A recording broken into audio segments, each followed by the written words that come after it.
The message that changed humanity's destiny arrived on a completely ordinary Tuesday. Nothing about the day suggested history was about to shift dramatically. The skies were blue over NASA's main facility, cloudy at the European Space Agency, and night had just fallen at China's Deep Space Listening Post when all three facilities detected the same pattern. It wasn't random noise. The sequence followed prime numbers, then shifted to display the basic elements of the periodic table. No natural phenomenon could produce such a pattern. Humans were not alone. World leaders gathered in emergency sessions. Military forces went on high alert. Religious leaders offered conflicting interpretations. But among the chaos, a strange calm settled over the scientific community. They had always believed this day would come. 6 months later, after careful decoding of subsequent messages, Earth received coordinates for a meeting point just beyond Mars' orbit. The United Nations selected Ambassador Soojin Park to represent humanity, a respected diplomat known for her unflappable demeanor.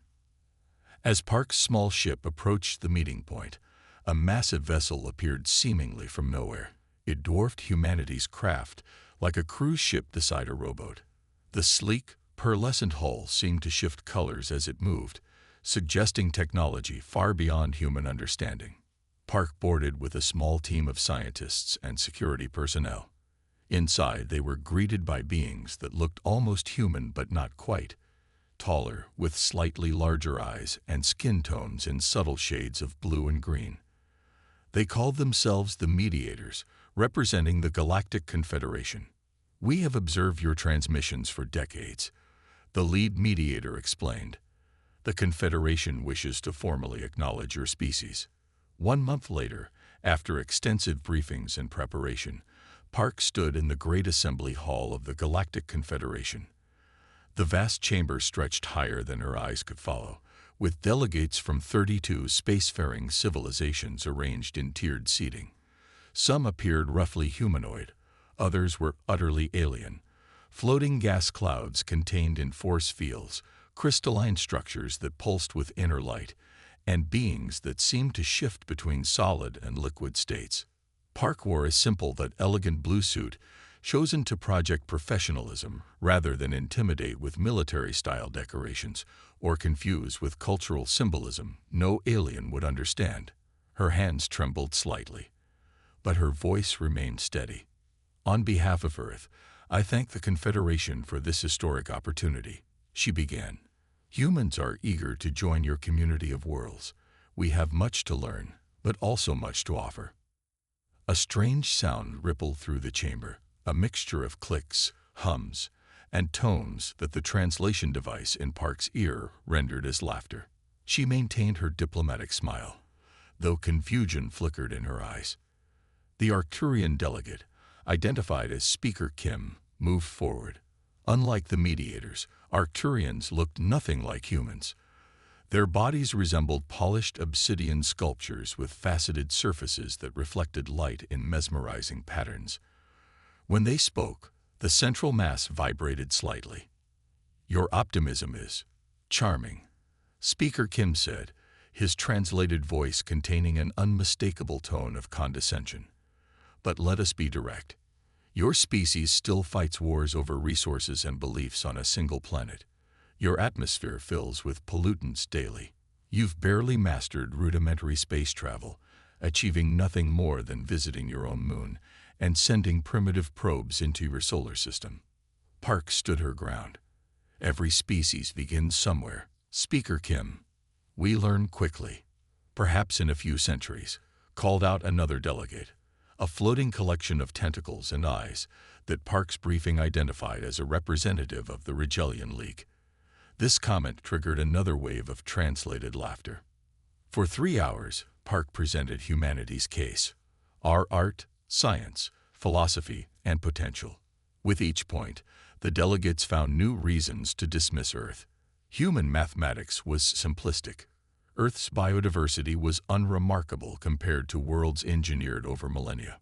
Human lifespans were pitifully short, barely giving individuals time to master basic knowledge before death. The mediator who had first contacted Earth whispered to Park, "They're being unusually harsh. I apologize. As the session ended, the verdict came down. Earth would be granted primitive observer status, permission to maintain a small station at the edge of Confederation space, and limited access to non-sensitive cultural and scientific information. For a planet that had hoped to join the galactic community as equals, it was a crushing disappointment. As Park and her team gathered their materials to leave, she overheard a conversation between two delegates whose translation came through her earpiece. The Pleiadian representative gestured toward the departing humans with 3 of his sensory appendages. They're barely more than clever animals. Did you see how proud they were of splitting the atom? My species was manipulating subatomic particles when their ancestors were still living in caves. The other delegate, a being composed of interconnected light patterns, flickered in apparent agreement. They'll either destroy themselves or perhaps in 10,000 years evolve into something worth acknowledging. Either way, they're of no consequence. Park maintained her dignified expression, but her hands clenched into fists at her sides. The humans walked out of the assembly with their heads high, hiding the sting of cosmic rejection behind professional facades. That night, alone in her quarters aboard the human ship returning to Earth, Park finally allowed herself to cry, not from sadness but from determination. She activated her secure communication link to Earth. They've underestimated us, she told the waiting United Nations Security Council. And that's the greatest advantage they could have given us. Millions of light years away, the assembly had already moved on to matters they considered more important, having dismissed humanity as a mere footnote in galactic history. They would learn much too late that nothing motivates humans more powerfully than being told they aren't good enough. 10 years passed since Earth's humiliating introduction to the Galactic Confederation. The observation station hanging at the edge of Confederation space looked unimpressive from the outside. A collection of simple modules with a few modest sensor arrays. Whenever Confederation patrol ships passed by, they saw only what humans wanted them to see. A primitive species struggling to understand basic alien concepts. This illusion suited Dr. Tahoe Lee perfectly. Deep inside the station, past security doors that didn't appear on any official blueprints, lay the true heart of humanity's response to cosmic mockery. Dr. Lee stood in the central research hub, surrounded by technology that would shock the Confederation delegates who had laughed at Earth a decade ago. "Status report," Dr. Lee said, his voice calm but holding an edge of excitement. Around him, 50 researchers worked at stations featuring seamless combinations of human ingenuity and reverse-engineered alien technology. Holographic displays showed molecular structures floating in 3 dimensions. Energy readings pulsed across screens in patterns that would have been incomprehensible to humans just 10 years earlier. "They've forgotten about us," he told the assembled team as they reviewed the latest test results. The Arcturian patrol ship didn't even scan our outer sections, just logged our position and moved on. That's our advantage. Dr. Lee wasn't just the station's scientific director. He was the architect of humanity's greatest secret, the Prometheus Protocol. After Earth's delegates returned home with their pride wounded, world powers had done something unprecedented. Instead of competing, they united. The old rivalries hadn't disappeared overnight, but they paled against the new reality. Humans were cosmic underdogs, and their only hope lay in working together. Section 3, Report Progress, Dr. Lee called out. A young woman stepped forward, her lab coat bearing the Prometheus emblem. A simple torch with a flame designed to look subtly like a DNA helix. "The adaptive shield is working," announced Han Naidong, Dr. Lee's primary assistant.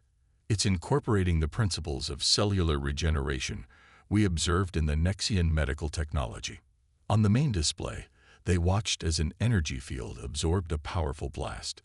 Then, instead of failing like conventional shields, the energy pattern reshuffled, adapted, and healed itself. The damaged section glowed brightly for a moment before returning to normal. "Show me the attack level," Dr. Lee requested.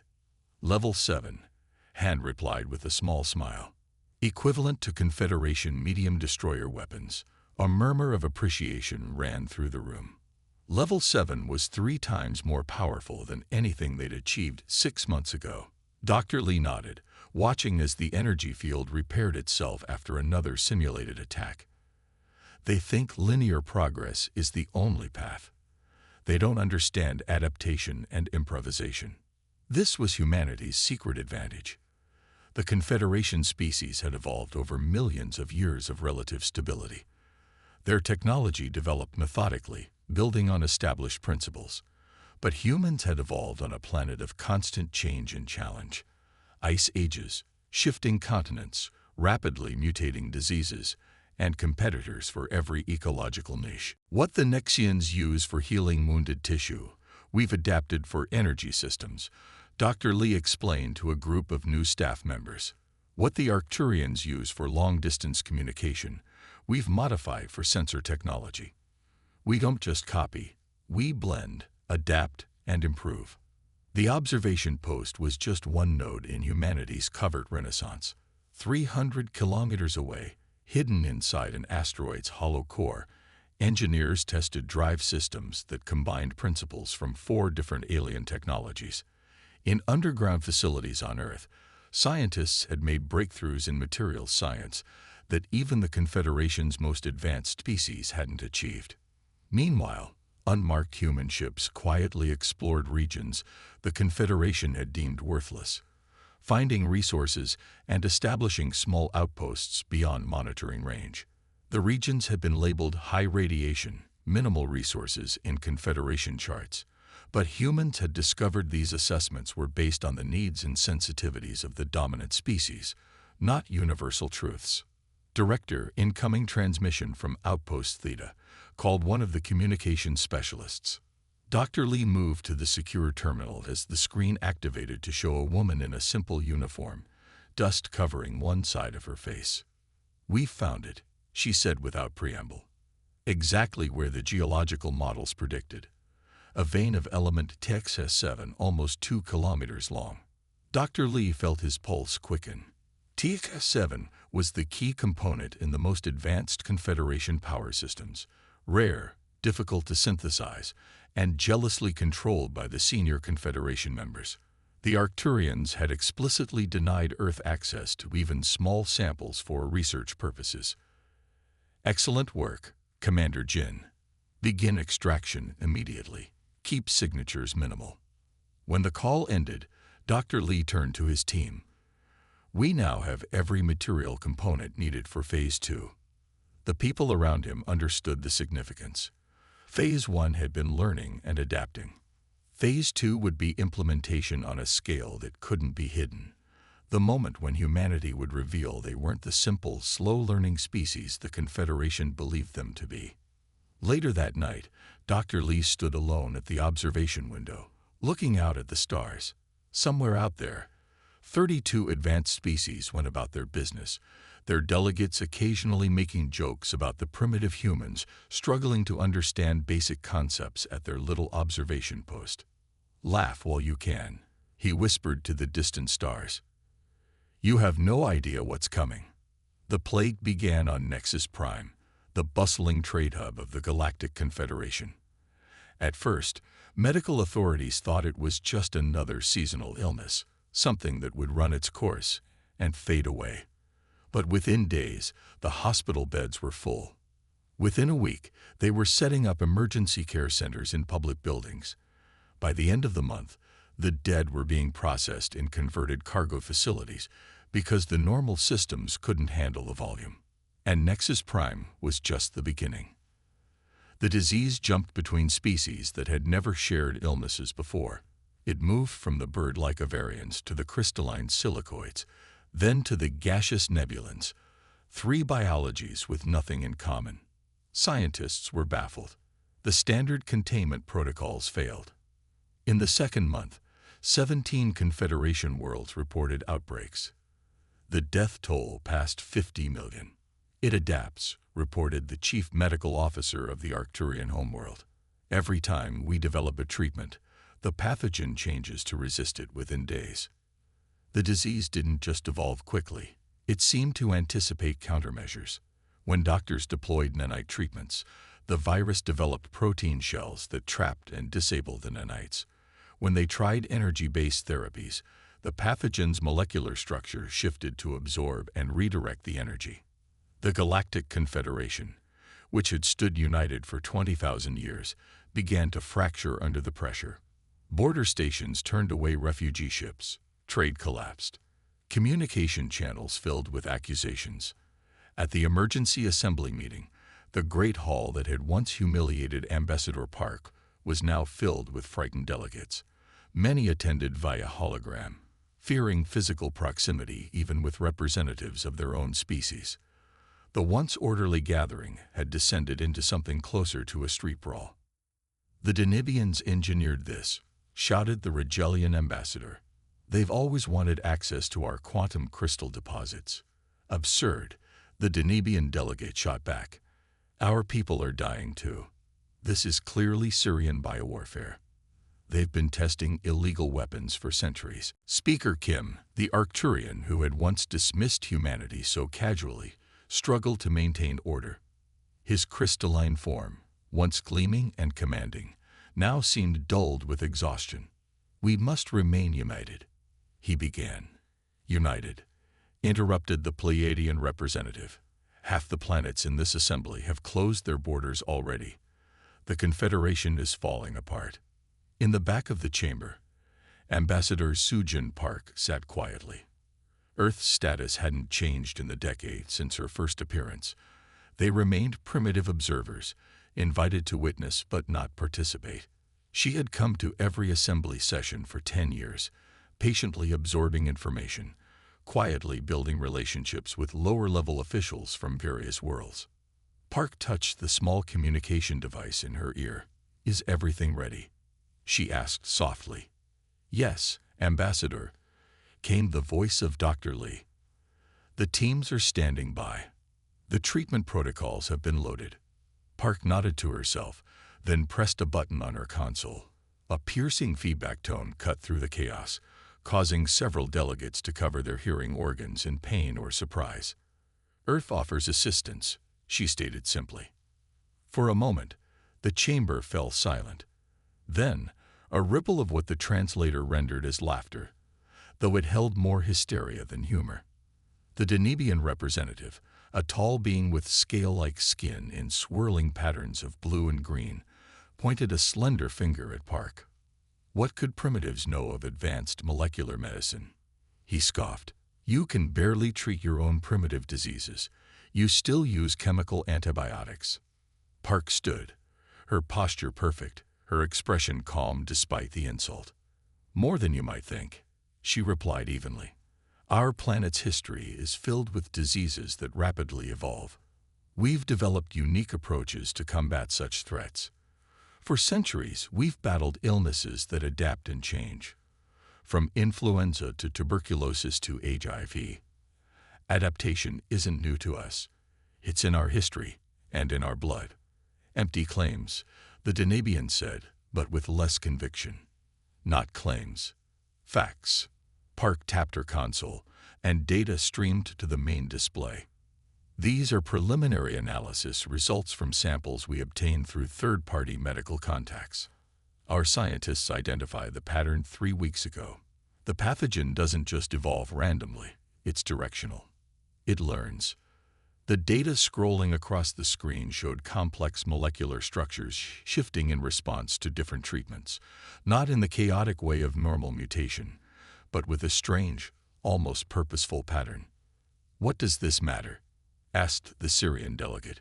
"We know it adapts. The difference," Park explained, "is that we've seen this pattern before in Earth diseases, and we've developed approaches that don't try to kill the pathogen directly, but instead redirect its evolutionary path. We don't fight the adaptation. We use it against itself." Speaker Kim moved forward. "What exactly are you offering, Ambassador Park?" "Medical teams.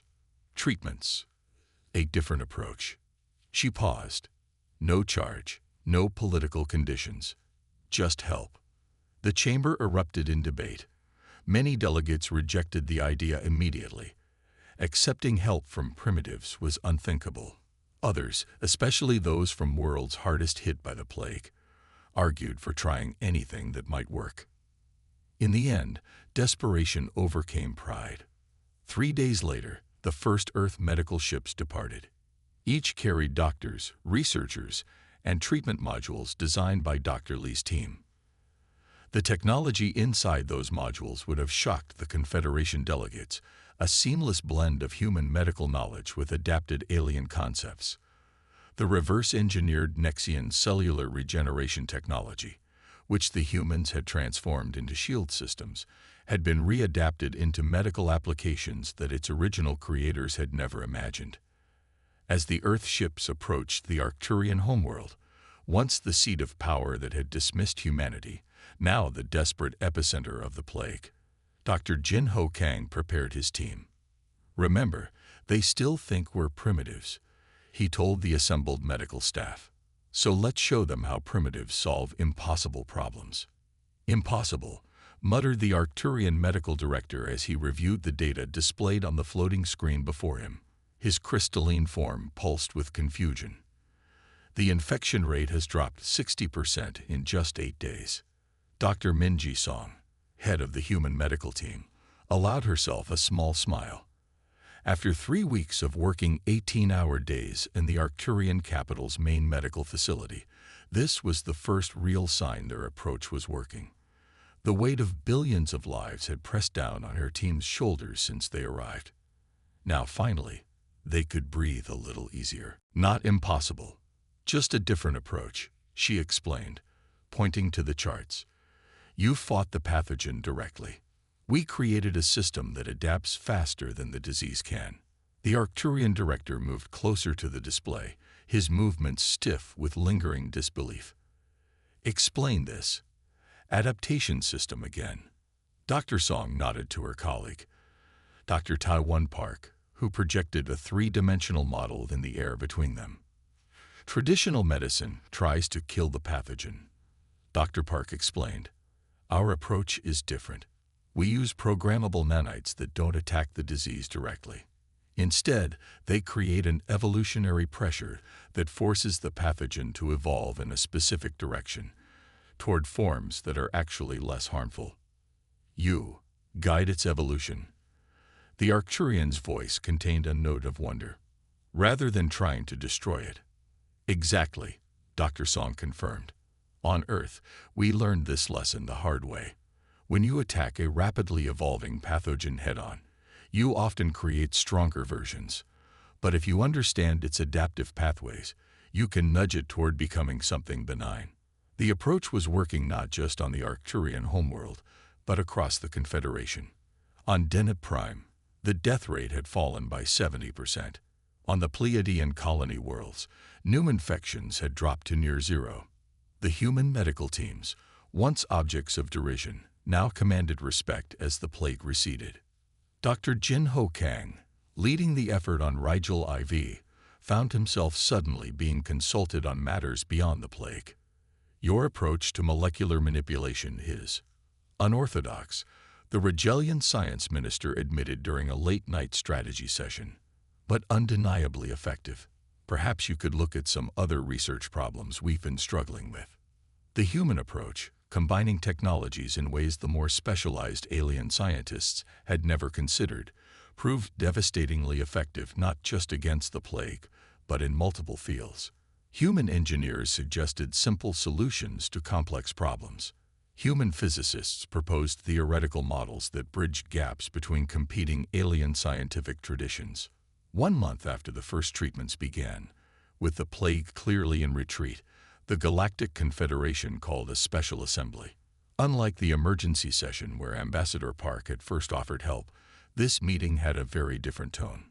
Ambassador Park entered the chamber and was surprised to find herself escorted not to the observer section at the back, but to a position near the front. Speaker Kim, the Arcturian who had once dismissed humanity with casual contempt, now bowed slightly as she approached. "Ambassador Park," he said, his voice carrying through the entire hall, "the Confederation owes humanity a debt. Your medical teams have saved billions of lives across 17 worlds. The Assembly wishes to formally express its gratitude." The formal thanks was only the beginning. What followed was a series of proposals: expanded trading rights for Earth, access to educational and scientific databases previously restricted to full members, permission to establish additional outposts. As the session continued, Park maintained her diplomatic composure, but inwardly she felt a surge of satisfaction. The humans had been planning for this moment for 10 years, the moment when the Confederation would finally see their true value. A week later, at a smaller, more private meeting of the Confederation Security Council, the real questions began. "How did you develop these treatments so quickly?" asked the Regelian representative. "Your observation post has minimal research facilities." Park exchanged a glance with Dr. Lee, who had been invited to present the technical details of their medical breakthrough. "The observation post was just one small part of our research effort," Dr. Lee explained. He activated a holographic display showing a network of facilities, some in space, others hidden on Earth or inside asteroids. "This is the Prometheus Protocol, our comprehensive research and development program." As the presentation continued, the extent of human advancement became clear. Earth had not just developed medical technology, but had made breakthroughs in propulsion, energy generation, materials science, and computing. By taking concepts from various Confederation species and combining them in ways the original developers had never imagined, humans had created technologies that matched or exceeded Confederation standards in several key areas. "They've been watching and learning from all of us," Speaker Kim told his advisors after the meeting. His crystalline form flickered with agitation. "Taking pieces from each civilization's expertise and creating something new. It's unprecedented." "Is it a threat?" asked one advisor. Kim contemplated the question. "Not a threat, yet, but certainly a disruption. The power balance of the Confederation will shift. Some members are already forming research partnerships with Earth. Indeed, the shift was happening faster than anyone had anticipated. Species that had once mocked humanity now sought alliances. Research divisions that had never considered human input now recruited Earth scientists. Trade ships that had bypassed the Sol system for a decade now made regular stops at Earth's orbital stations. At the human embassy on Nexus Prime, Ambassador Park met with her core team to discuss the rapidly changing situation. "We've achieved more in 2 months than I expected in 2 years," she admitted. "But the real work is just beginning." Her diplomatic director, Jun Ho-yoon, nodded in agreement. "They respect us now, but they're also wary. Some factions see us as upstarts who need to be controlled. Others see potential partners. We need to move carefully." Park turned to Dr. Lee, who had just arrived from Earth with updated directives from the Prometheus Protocol Leadership Council. "The next phase?" she asked simply. Dr. Lee smiled. "Phase 3. Integration. We've shown them what we can do in an emergency. Now we show them what humanity can contribute to the galaxy in times of peace." As the meeting continued into the night, none of them spoke the obvious truth, that the species who had once laughed at humanity were now watching Earth's rise with a mixture of admiration and growing concern. The joke, it seemed, had been on them all along. In the years following the devastating plague, the Confederation underwent a remarkable transformation. The Assembly Hall, once a symbol of alien dominance, now stood as a testament to human resilience and potential. Councillor Park, who had risen from a mere ambassador to a key decision-maker, sat among the most influential leaders of the galactic community. Speaker Choi, the first human to hold such a prestigious position, spoke with pride about the unique contributions humans had brought to the Confederation. Where other species saw obstacles, humans saw possibilities. Their ability to think creatively and adapt quickly had become legendary across the stars. Former Speaker Kim watched the proceedings, a mix of emotions playing across his face. He remembered the early days when humans were viewed as little more than a curiosity. Now they were shaping the future of galactic civilization. In just 15 years, humans had achieved what would have taken other species centuries to accomplish. Councillor Park responded with characteristic diplomacy, acknowledging their alien mentors while subtly hinting that the learning had been mutual. The harsh conditions of Earth had forged a species unlike any other, resourceful, innovative, and incredibly adaptable. Across Confederation space, scholars and leaders studied human history with intense curiosity. They pored over Earth's records, trying to understand how a species from such a challenging planet could develop such extraordinary problem-solving skills. What was once mocked as primitive was now celebrated as visionary. The galaxy had entered a new era.